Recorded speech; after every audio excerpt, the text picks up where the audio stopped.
Hello, word nerds. Welcome to the dictionary. It's the podcast and the show with me, Spencer, hosting, reading the book, and that's what I do. And it's hopefully very fun for you. I am recording this on April 19th at 7:07 a.m. in the morning times.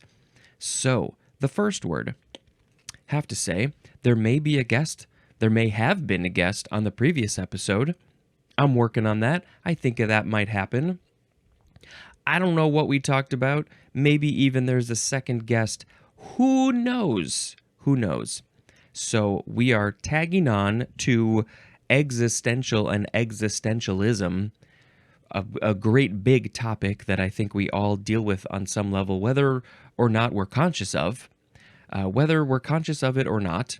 So I haven't recorded that one, but now we have existentialist, existentialist, first form, noun from 1942, and this is an adherent of existentialism.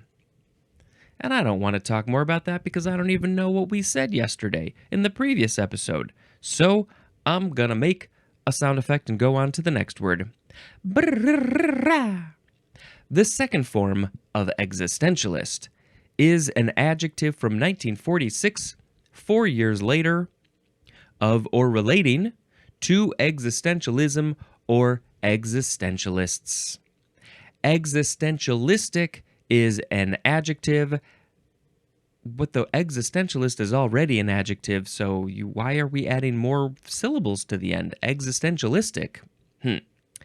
Existentialistically is an adverb. Great word. Existentialist. Oh, okay, it's good stuff. Yeah, I don't even know what else to say about it, because I'm sure I got all my thoughts out in the previous episode.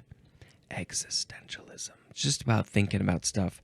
Where does the etymology come in? Oh, I see. Existent. Or yeah, I think that's... But there's not even that much etymology there. Oh well. The next word is existential quantifier. 2 words, noun from 1936. This is a quantifier that asserts that there exists at least one value of a variable. And it's called also existential operator. So we do have an example. This is a math problem with some words. So the words for some would be the existential quantifier in the phrase / mathematical formula. For some x, 2x plus 5 equals 8. Okay. So for some x, and then comma, then there's the mathematical formula, 2x plus 5 equals 8. Can we figure out what that is real quick? We minus 5 is the 3, 2x equals 3, and so that would be 1.5? Is that right? Is it 2/3? Wait a minute. It's 3 divided, yeah, it's 1.5, I think. Right, because if you multiply 2 times 1.5, you get 3. Perfect. So I don't think that's the point, but what is it? The quantifier for some, it asserts that there exists at least one value for a variable. The variable in this context is x, I think, and so it's saying, when you say for some x, 2x plus 5 equals 8, that means that there is at least one value that x can have that will make that mathematical formula be true, and the answer is 1.5. Maybe also negative 1.5, right? I think that would work too. Okay, it's existential because it's talking about it, that it exists. The thing exists, the number for the variable exists. Perfect. The next word is the first form of the word exit. Just get out of here. This is, doesn't say what it is, but it is from 1538, and it is used as a stage direction to specify who goes off stage. Recently, we saw exeunt, which I think is like everybody goes, just all the people get out of here. But this, it probably says exit Spencer. That means Spencer needs to exit the stage and he will go. I was hoping I would have gone all fully out of frame, but I didn't. My shoulder was still in there. Okay, that's it. Now, this is a Latin word, exit, which means he goes out. From exire, the verb exire, which means to go out, which is from ex plus ire, which means to go, and there is more at the word issue. So yeah, literally, I guess it's ire plus x is exire, and then the what would that be? The third person singular form of that verb is exit, ends in a t, and so it's just like that person. I don't think we need the gender. It doesn't mean he goes out. Wouldn't it be like he or she or they singular go out? Isn't that what it is? Anyway, exit. That's it. So it's so interesting that... Is it so interesting? I don't know. I just thought that might be the case. That that's the word that we use, which we should probably talk about in one of these other forms. This is this is the exit. This is the place that you go. But maybe they should have used a different form of the word, of the verb. Why are we using that third person singular? I think that's what it is. Why would there be a better form? Exeunt? Why aren't we using that one? Maybe it should be you go. Would it be exist? I don't remember how to conjugate these verbs. Maybe it's, hey, if you want to leave, you go through this door. Whatever form that is. We took exit for some reason. Let's talk about those. The second form of exit is a noun from 1588. Number one is a departure from a stage. That's an exit. They exited. Two, to a. The act of going out or away, as in made an early exit. They did an Irish goodbye. They left. They didn't tell anybody.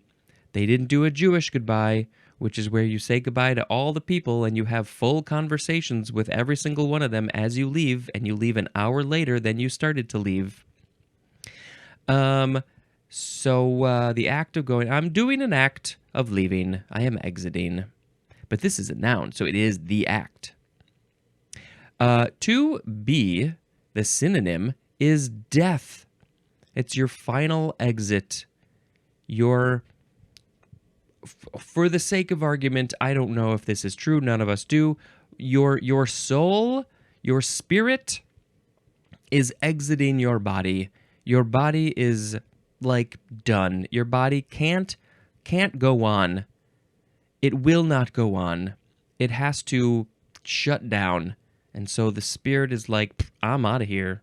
Screw that body. I'm going to go find me another body. Number three, a way out of an enclosed space, place or space. Place or space or space or place. So this is literally like the door that you go out of from a place. That is the exit. Maybe it's a tunnel. Maybe it's a tube. Maybe. Number four, one of the designated points of departure from an expressway. Exitless is an adjective. So, yes, so you may or may not know this, that at least here in America, the numbers of the exits, exit 42, exit 27, exit 2, those are literally mile markers. They don't go sequentially. I mean, they're in a sequence, but they don't go 1, 2, 3, 4, 5. They are at mile markers, give or take, pretty close. And so you know that you are at mile 42 of that highway that started at some point, maybe at the edge of the state or something like that. I do remember hearing a story of somebody who was with somebody in the car, and they were like, no, those aren't mile markers. Those are in order. And then they were like, really? I'll prove it to you. They were on the highway, and quickly they were proven wrong. Yeah. Yep. Exits. I don't know. I don't got nothing to say about. I love driving. What can we say about exits? Don't drive too fast on them. Don't drive too slow on them. Drive a good speed. Some of them are big old loops. Some of them just go that way. I don't know. I got nothing else. Okay. The third form of exit is a verb from 1607 starting with intransitive. 1. To go out or away. And the synonym is depart. Number 2, the synonym is die. So the exit noun is death. This is my final exit. And then the verb is die. I am dying. I am exiting. That's it. I am exiting this mortal coil. That's a phrase. Transitive, number 1, the synonym is the 3A definition for the word leave. I'm going to take my leave. I'm going to leave this place and exit and go find a better place. This place is dead anyway. 2, to cause to cease running. And the thing that will cease running is a computer program or routine. Is this a computer program or a computer routine? Or is it a computer program or your morning bathroom routine? To cause a computer program to cease running. So, when I'm done with my programs, I have to exit them because I'm done with them. I have to exit the program, leave the program, cease that program from running. Please don't run anymore. Please don't take up any more processing power or speed. And let's make the computer happy. I don't need you anymore, program. Go away until I need you to come back. That's it. That's it for exit. The next word is exit poll. 2 words. Noun from 1980. A poll taken of voters leaving the voting place that is usually used for predicting the winners. Exit polling is a noun. And the group, the people who might be taking this poll are maybe news media. So, the local news station might send a person, a journalist, a broadcaster, whoever, to go to a polling place. Maybe they're going to send a bunch to a bunch of different polling places. And as people are leaving, they're going to be like, hey, I know this is a violation of your privacy, but who did you vote for? And then they're going to say, well, I voted for the candidate that I thought was the best one. And I know that's not an answer for you, but that's what I would like to tell you. Or sometimes they may literally say the person that they voted for, and then they will take all of that information and then they'll, maybe average it out and combine it with all the other ones, and then they'll say, our exit polls predict that this one person is going to win the whole thing by this amount of margin, but we might be wrong by a few points. So how do you have to do this a lot. You have to take a lot of information from a lot of different polling places to get a good average. You can't just go to one. If you're trying to get the information for the whole state, you got to get a scientifically accurate group of data from all different types of places. Because you don't want to have it leaning too far one way. If you go to like a heavily liberal area, like Chicago, you're going to get a whole lot of people leaning to the liberal, but there's a whole lot of conservative in the state as well. So, it's hard to know. Exit poll. Yeah, I don't think I've ever had anybody ask me this as I was leaving. This makes me very sad. Why do they not want to talk to me? I will tell you who I voted for. Let's see. This is airing on May 20, late May. I'll just say late May. And in just a handful of months, less than 6 months, closer to 5 months, we are going to have a major presidential election here in the States, and there will be lots and lots of exit polls being taken at that time. So, get ready, it's coming. The next word is Ex Libris or Ex Libris. Ex is the first word, and Libris or Libris is the next word, Libris. Noun from 1880, the synonym is bookplate. Bookplate. I think I want to look up a picture of a bookplate. There is some etymology that we will talk about, not bookpate. You missed. Let's see, bookplate. Now, the etymology says this is New Latin. If you didn't know, we've seen a lot of these. There was one that we just had a couple of episodes ago. It was X something. Oh no, now the paper has gotten all sorts of messed up. Come on, why don't you behave for me? Oh boy, I think we're just gonna have to let that go, maybe. So it is New Latin. Apologies for all the stupid sounds. It means from the books. That's what it means. And it is used before the owner's name on book plates. Before the owner's name. Let's see, it was commonly styled in the early 20th century, is a printed or decorative label pasted into a book, often on the front end paper, to indicate ownership. Simple typographical book plates are termed book labels. So is this literally, like, yeah, when you open it up, it's like, this book belongs to, and here's a space, and you can put in your name. Maybe you have to engrave it if it was an old book plate. Ex Libris, from the books. This book is from the books. How did it become that? I mean, that's what it means, but then how did it become book plate? From is the owner of the book? I don't know. There are some very fancy pictures on this Wikipedia page. I'll put that in the show notes for Ex Libris Bookplates. Very, very fancy ones. I don't know, maybe there's some more etymology in here. Okay, cool. Good to know, I guess. I will never use it. Next is Exmoor.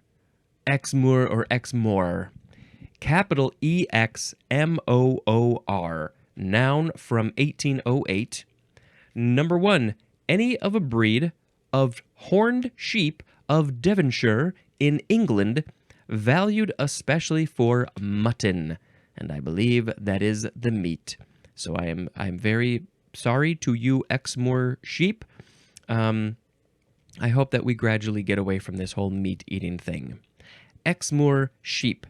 They're horned.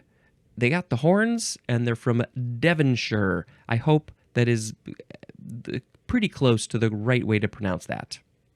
Number 2, any of a breed of hardy ponies native to the Exmoor district that have a brown bay or dun coat and a pale-colored muzzle.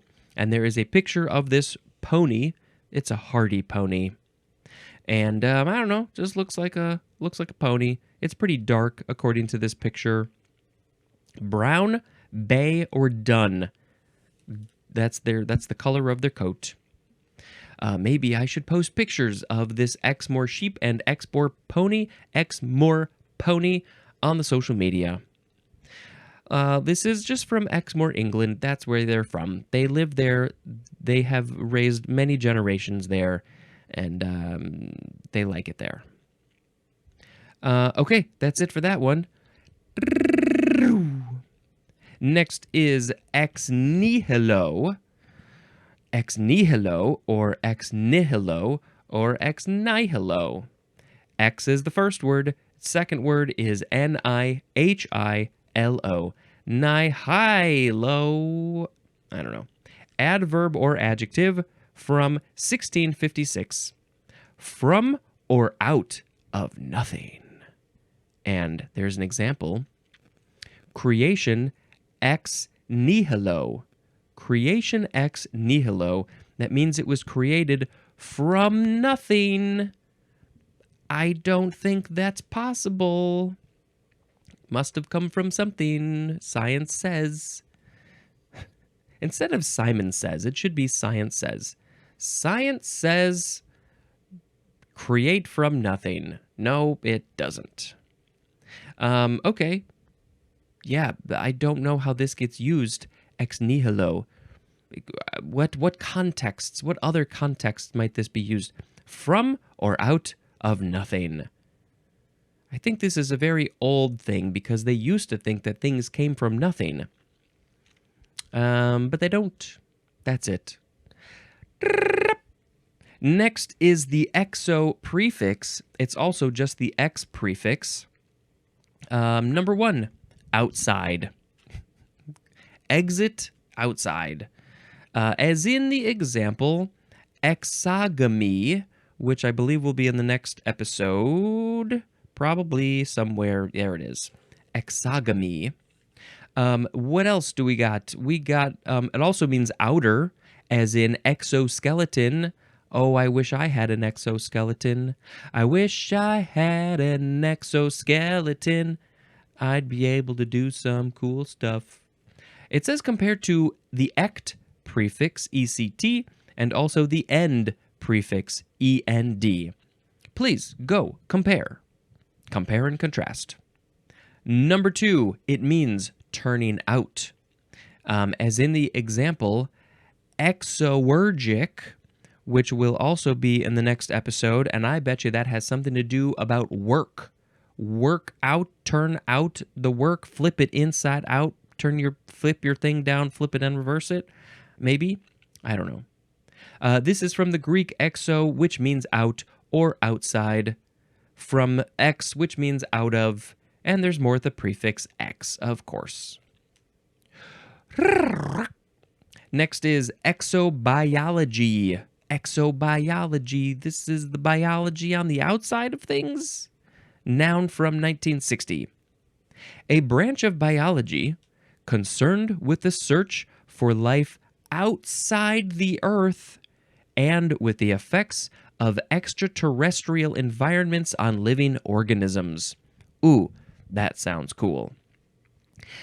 Now, there is no actual data or let me rephrase that. There's no actual no things that they can look at. You know, they have information about what's the environment like on a planet out there.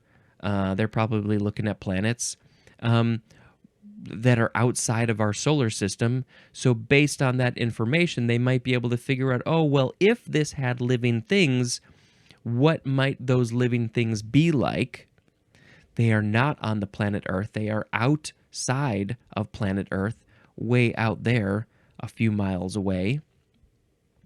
Yeah, they're searching for it. They want to talk about it, figure out what they might be, what they could be like, and that's pretty interesting. Exobiological is an adjective, and exobiologist is a noun.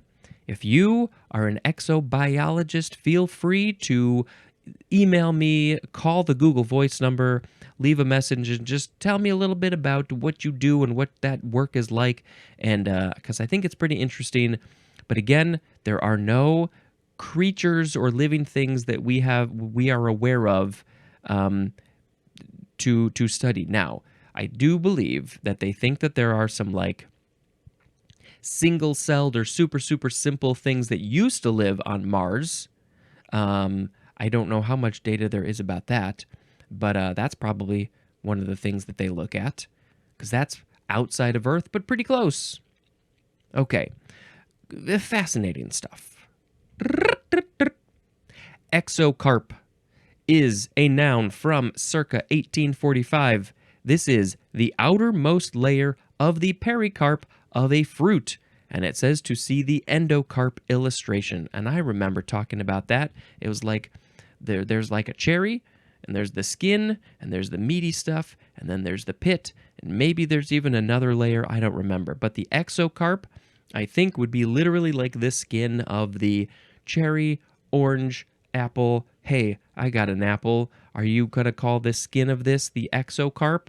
I'm going to eat you, exocarp. That's the first thing I'm going to eat is the exocarp. It's gonna exit out of my butt later. The next word is exocrine or exocrine or exocrine. All of those are wonderful, perfect examples of how to say that word. Adjective from circa 1911. Producing, being, or relating to a secretion that is released outside its source, as in exocrine pancreatic cells. So they are released outside of the source. Okay, so I don't really know my pancreas very well. We haven't met, we haven't hung out, we haven't gone on any dates, so we don't know each other very well. But I think what this maybe is saying is that it creates some cells on the inside, but then releases them on the outside. I mean, where else would it release them? Exocrine, hormones probably are part of this as well. Producing, being, or relating to a secretion, it secretes it, that is released outside its source, outside of where it came from. But again, where else would it go? Are there ones that release things into its source? That seems odd. Possible, but odd. Okay. This is from the exo plus the Greek word krinin, which means to separate. To separate. So krinin is separate, exo is separate outside of the thing, I guess. There's more at the word certain. Next is exocrine gland. 2 words, noun, from circa 1927. A gland, as a salivary gland or part of the pancreas, that releases a secretion external to or at the surface of an organ by means of a canal or duct. What are these? The cells, the hormones, the secretions, whatever it is, they are exiting through this tube, this duct, canal. They are exiting through there, and so they can then be released on the outside of where it came from. Salivary gland. Yep, my salivary glands. They, I don't know, where are they? Somewhere all over here in the mouth area and stuff, in the jaw. And they create stuff, and then they release it out into my mouth, and then I start drooling. When I see food, hear food, smell food, taste food, I drool. The last word is exocyclic or exocyclic. exocyclic. Exocyclic. Adjective from 1913. Situated outside of a ring in a chemical structure. So sometimes, I guess, those molecules, they connect and they create a ring, but then sometimes there's a part that's outside of the ring. It's the fans who are watching the wrestling. They're outside of the ring. They are exocyclic. That's it, outside of the cycle, the circle, the ring. Okay, those were all the words, and now I'm going to pick a word of the episode.